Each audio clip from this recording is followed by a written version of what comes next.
Hello again, this is Melissa in Canada here to talk to you about more Jane Austen adjacent fiction.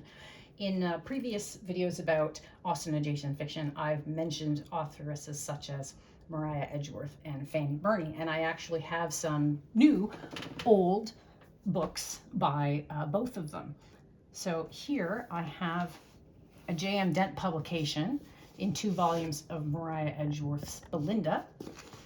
Some of you who are Austen book collectors probably know that J.M. Dent has a set of 10 volumes of Jane Austen's novels.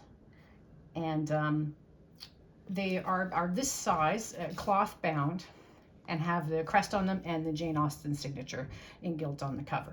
This is from the following year. That Austen set is from 1892, illustrated by Cook, published by Dent. This is from the following year, 1893. And it's from a 12-volume set of the novels of Maria Edgeworth in 12 volumes. There it is right there. It starts with Belinda, volumes 1 and 2. They have frontispiece illustrations, frontispiece tissue paper, and vignette illustrations. And you can see this is from 1893. These are on art paper in the front. And then you open them up and you have the wood carving, and we go right into, this is the introduction, because the Belinda volume 1 is volume 1 of the 12-volume set, so the introduction is in here. These are not trimmed on the bottom or side, but the top is trimmed and it's made a little green. I'm not sure if it was always green or it's just here now, green now, but it could very well have always been green because it's been decorated with 3-leaf clovers, reflecting Edgeworth's Irish heritage. So these are Belinda's volume 1 and 2. I've read these. I very much enjoyed that. And Belinda is one of the novels mentioned by Austen in her novel, Northanger Abbey. Over here, I have some more Fanny Burney. I've acquired quite some good Fanny Burney stuff since my last adjacent fiction video. So I've read Evelina. I read a paperback of that. And I have since acquired a 2-volume set of Fanny Burney's Cecilia. Evelina was originally published in 3 volumes. Cecilia was originally published in 5. So I've acquired this 2-volume blue cloth-bound set of Cecilia. I have not read this one yet. It's on my summer reading list. I'm very much looking forward to it. And you can see this one is from 1914.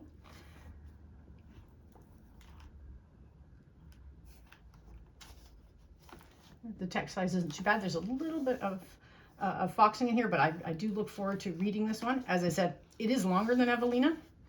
Evelina was originally published in 3 volumes and Cecilia in 5. I'm looking forward to that one. This one is very interesting. I read this one. I really did enjoy it. I found the ending a little bit weak, but I actually really enjoyed reading the book. This is Camilla. It was another 5-volume novel by Fanny Burney.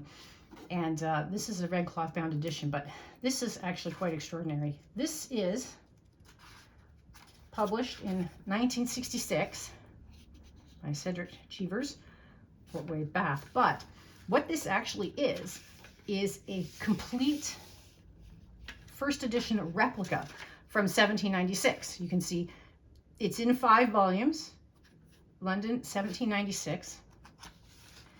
And it has all of the features that the original first edition had, including a tribute to the Queen, as Fanny Burney was Mistress of the Robes to Queen Charlotte, consort of George III. Your Majesty's most obedient, most obliged, and most dutiful servant. And you can see in the printing from 1796, S's often were printed as appearing to be F's. So you can see this extraordinary difference in how things have been printed since 1796. Also remarkable about Camilla was that Fanny Burney wrote and published this by subscription. And you can actually see here the list of all the subscribers, starting with royalty, and then through the alphabet going through the royal family, the aristocracy, and the gentry, all down here in alphabetical order. A starting with an earl, countess, viscount, and so on. And what is also extraordinary about having this replica first edition and this list of subscribers is that one of the subscribers to Camilla is Miss J. Austen Steventon. And since Jane Austen actually published all of her own works anonymously in her lifetime, this is probably the only time that her name appeared in print in her lifetime. I actually was showing my daughter this list of subscribers. She's really into YouTube videos. And when I showed her this list of subscribers, she reacted with, oh, this is her Patreon. So you can see everyone here. It's a who's who. His Grace, the Duke of Hamilton. You can actually see, they'll mark here if they ordered more than one set. This is 2 sets here. There's someone in here from the British Library who's listed as having purchased for the British Library 12 sets. I wish I could find that reference. I think it's in the B's.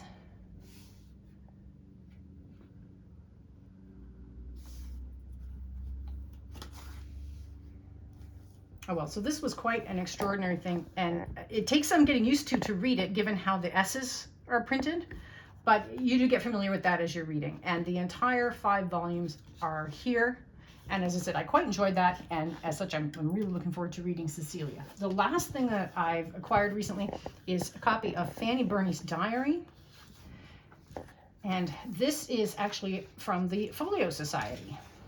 Folio Society, 1961, and there's Fanny Burney. This has a number of excerpts from her diary included in here. I actually wish before I read the diary that I'd read a biography, so I would have had more context for her life rather than just reading the diary selections. So this wasn't a great place to start, but I did really enjoy it. It has an awful lot of her writings and recordings of experiences that she had and comments that she got when she published Evelina, one of which was that Evelina should have been longer. So of course, Cecilia and Camilla are both 5 volumes instead of 3. So she took that seriously.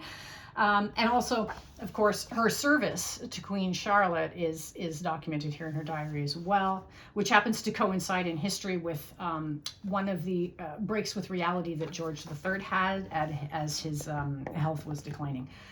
So this is all very fascinating, very much in historical context. It actually has also comments on the marriage of George IV and Queen Caroline, and oh yes, the chapter on Bonaparte. There we are. So Napoleon is also included in here, and the aftermath of some of the battles is Fanny Burney was actually in France during some of the wartime activities, and had married a French officer. So I did want to just mention that this is out there too, and there are a couple of good biographies, and then this is Fanny Burney's diary by the Folio Society, 1961. It does have a few plates of illustrations included, and I did just want to pass that along.